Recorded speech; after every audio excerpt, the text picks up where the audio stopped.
రెస్టారెంట్కి వెళ్ళాల్సిన అవసరం లేకుండా restaurant style Italian cheese pasta ఇంట్లోనే చాలా ఈజీగా ఎమ్మీగా మీ పిల్లలకి చేసి పెట్టండి. మీ ఇంట్లో వాళ్ళు మెచ్చుకోకుండా ఉండరు. మీ పిల్లలు ఇంకొకసారి రెస్టారెంట్ నేమ్ అయితే అస్సలు ఊహలోకే రాదు.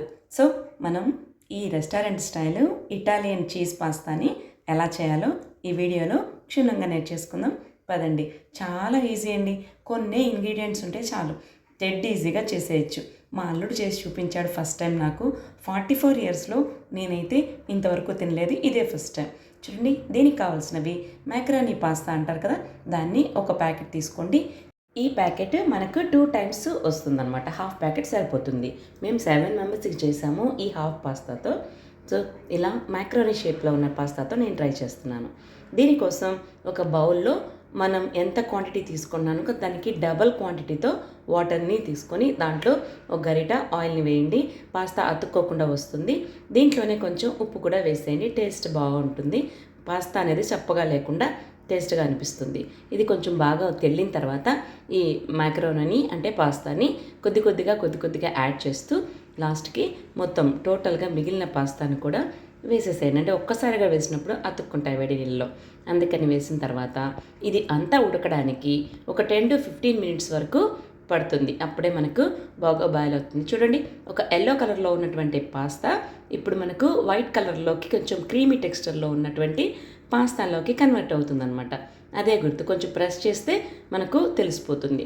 దీనికి కావాల్సినవి ఒక 7-8 వెల్లుల్లి, ఒక ఉల్లిపాయ.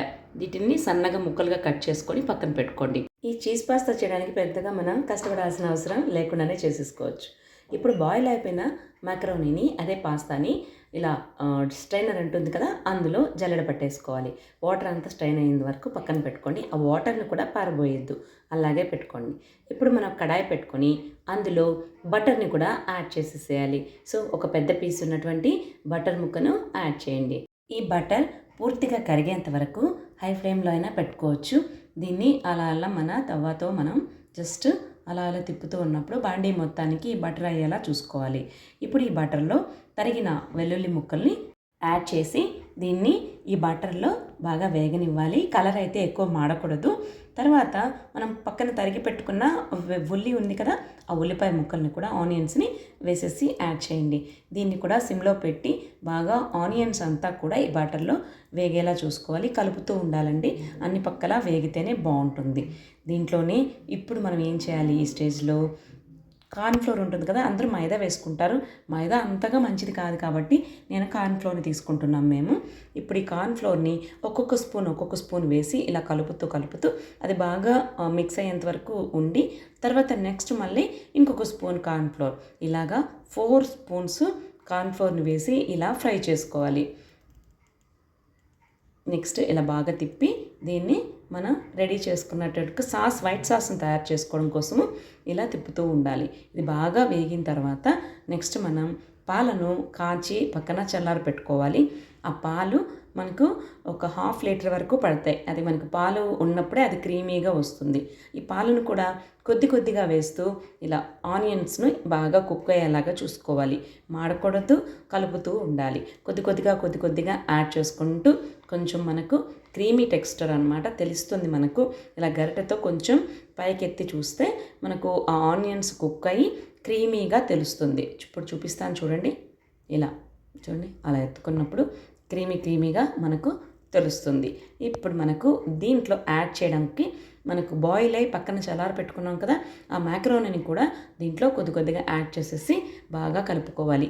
పాలల్లో బాగా కుక్ అవ్వాలన్నమాట ఈ మ్యాకరోనీ. సింపుల్గా ఉంది కదా. ఇందులోని కొంచెం మిరియాల పొడి, తర్వాత రెడ్ చిల్లీ ఫ్లేక్స్ అంటాం కదా, ఎండుమిరపకాయల్ని మిక్సీలో వేసుకుంటే అదే రెడ్ చిల్లీ ఫ్లేక్స్ అనమాట.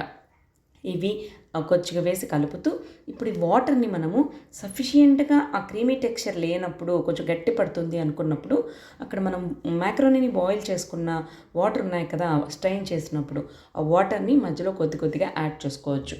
మన క్రీమీ టెక్స్చర్ సరిపోతుంది అనుకున్నప్పుడు స్టాప్ చేయొచ్చు అనమాట. అట్లా అని మరీ ఎక్కువగా వేయకండి. ఇప్పుడు మనం చీజ్ పార్ట్ అనమాట, మెయిన్ ఇంగ్రీడియంట్ అనమాట. ఒక మనిషికి ఒక స్లైస్ పడుతుంది. మేము 7 మెంబర్స్కి చేసాం కాబట్టి ఇప్పుడు మా అల్లుడు చెప్పింది ఇది, ఒక పర్సన్కి ఒక చీజ్ పార్ట్ అనమాట.